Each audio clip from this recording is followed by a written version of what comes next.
বিভিন্ন সময় আলোচনা হয়েছিল বিএনপির হয়ে রাজনীতিতে ফিরবেন তারেক রহমানের স্ত্রী জোবাইদা রহমান। বিশেষ করে 2018 সালে খালেদা জিয়া কারাবন্দী হলে ব্যাপক গুঞ্জন উঠেছিল বিএনপির হাল ধরতে পারেন জোবাইদা রহমান। তবে বিগত বছরগুলোতে তা আর হয়ে ওঠেনি। জানা যায় 17 বছর পর 5 মে বিএনপি চেয়ারপারসন বেগম খালেদা জিয়ার সাথে দেশে ফিরবেন ডাক্তার জোবাইদা রহমান। তার ফেরাতে বিএনপির রাজনীতিতে যোগ হতে যাচ্ছে নতুন মাত্রা।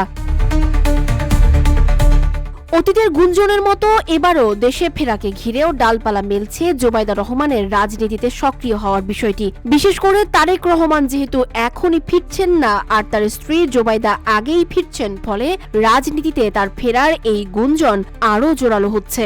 আলোচনা চলছে দেশের রাজনীতিতে তারেক রহমান যে ভূমিকা রাখতেন সেই একই ভূমিকায় থাকবেন ডাক্তার জোবাইদা রহমান। এর মূল কারণ অবশ্য খালেদা জিয়া অসুস্থ থাকায় সভা সেমিনারে জিয়া পরিবারের কেউ থাকতে পারছেন না। এই শূন্যতা দূর করতেই জোবাইদাকে বিশেষ ভূমিকায় রাখবেন বলে ধারণা হচ্ছে, এমনটি নিশ্চিত করেছেন এক নির্ভরযোগ্য সূত্র।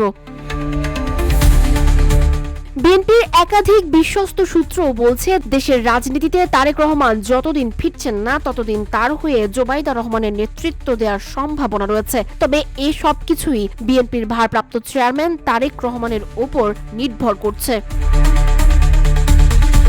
এদিকে ফেরার আগেই দলের পক্ষ থেকে জোবাইদা রহমানের নিরাপত্তায় পুলিশের কাছে আবেদন করেছে বিএনপি, যেখানে গাড়ি সহ পুলিশ প্রোটেকশন এবং বেশ কিছু বিষয়ে নিরাপত্তা চাওয়া হয়েছে। এতে করে জোবাইদা রহমান বিএনপির রাজনীতিতে ভূমিকা রাখবেন সেই বিষয়টি আরও স্পষ্ট করছে। প্রসঙ্গত 1994 সালের 3 ফেব্রুয়ারি তারেক রহমানের সঙ্গে বৈবাহিক সম্পর্কে আবদ্ধ হন ডাক্তার জোবাইদা রহমান। 1995 সালে বিসিএস স্বাস্থ্য ক্যাডারে যোগ দেন তিনি। 2008 সালে শিক্ষা ছুটি নিয়ে তিনি স্বামী তারেক রহমানের চিকিৎসার জন্য লন্ডনে যান। এরপর থেকে তিনি সেখানেই রয়েছেন।